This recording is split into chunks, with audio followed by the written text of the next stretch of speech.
একমাত্র স্বপ্ন ট্যুরে আপনি পাচ্ছেন অনলাইন ক্যান্সেলেশন, রিশিডিউলিং ও ইনস্ট্যান্ট মানি ব্যাকের সুবিধা।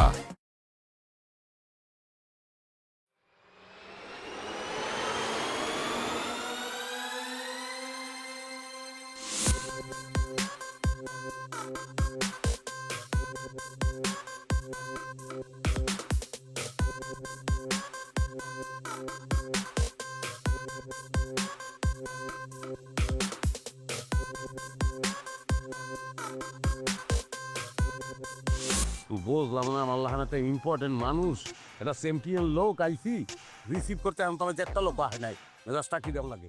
এরা কি আমি বুঝলাম না, মানুষের গুরুত্বই বোঝে না। ভাইয়া আপনি আসছেন? আসছি মানে আইয়া পুরানো হয়ে গেছে, একটু পরে হইলে পড়তে যাবো। তোমরা কি আমি বুঝলাম না, জিনিসটা বুঝলাম না।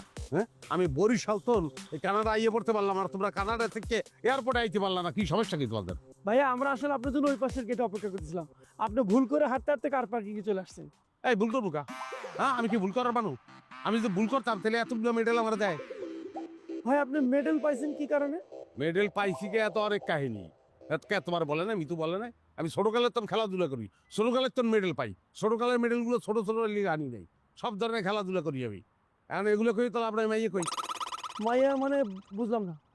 আপনি বুঝো না মানে ভুলিয়ে গেছো? বরিশাল তো ফোন দিয়ে কথা কইছি, কি কথা কইছিলাম, আমার লগে মাইয়া তোমরা দেখিয়ে রাখবা, আমি আমু বিবাহ করবো, চলিয়ে যাবো।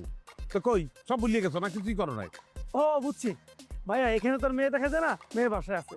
চলেন আপনি আগে চলেন, তারপর ব্যবস্থা করবো। এই কথা এত কোন কারণ নাকি? মিতু কই? মিতু আহে নাই না? না আমি তো আসছে ভাই, আপনার জন্য কফি নিতেছে। ও কফি আনতে গেছে, ফোন দাও।